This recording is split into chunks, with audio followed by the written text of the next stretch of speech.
هكلمكم على موضوع مهم جدا بعتهولي سيدات كتير حوامل ومرضع.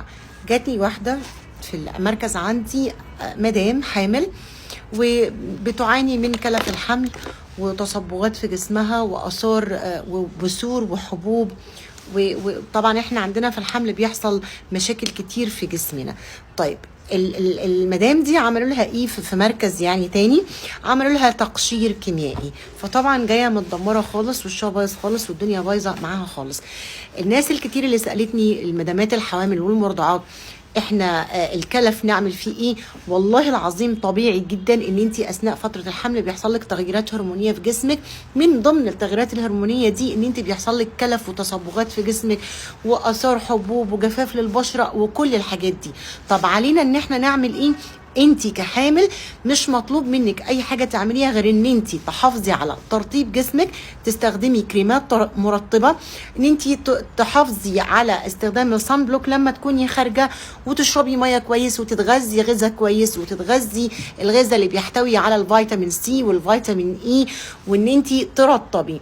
بالنسبه للكلف هيروح لوحده، وبياخد الكلف ده بياخد وقت من 3 شهور ل 18 شهر.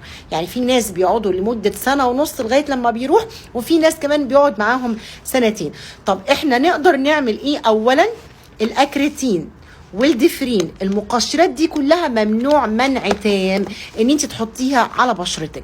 ليه بقى؟ لانها ممكن تاثر عليكي وتاثر كمان على الجنين. هقول لكم على حاجه صغيره ممكن تعملها في الجنين، ممكن تعمل عدوى ميكروبيه في الرحم هتأثر على الجنين. طب احنا في غنى عن ده، نستحمل شوية التغييرات الهرمونية اللي بتحصل في جسمنا. والأزواج يعني الدنيا يعني تحملوا رفقا بزوجاتكم، لأنه في ناس كتير بتيجي تقول لي أنا جوزي متضايق من شكلي ومن جسمي. ده طبيعي، هتطلع تنزل تتشقلب تتنطط، ده طبيعي في مراتك. طب احنا نعمل ايه أثناء فترة الحمل؟ نرطب جسمنا بإيه؟ أو نستخدم إيه؟ نستخدم زيت جوز هند، زيت اللوز الحلو، ده اللي نقدر نعمله. كريمات تفتيح زي ميلاتكس من حياه، مفيش اي ضرر عليها.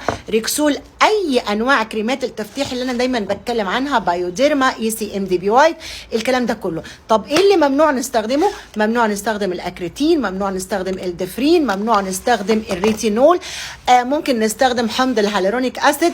الحاجه الوحيده الامنه للحوامل والمرضعات لو انت عايزه تستخدميها كتفتيح مساعد، حاجات تقلل شويه من التصبغات وعلشان البثور والحبوب والكلام ده كله، هو حمض الازيليك اسيد، يعني اللي هو موجود في السكينورين او اي كريم فيه ازيليك اسيد بس.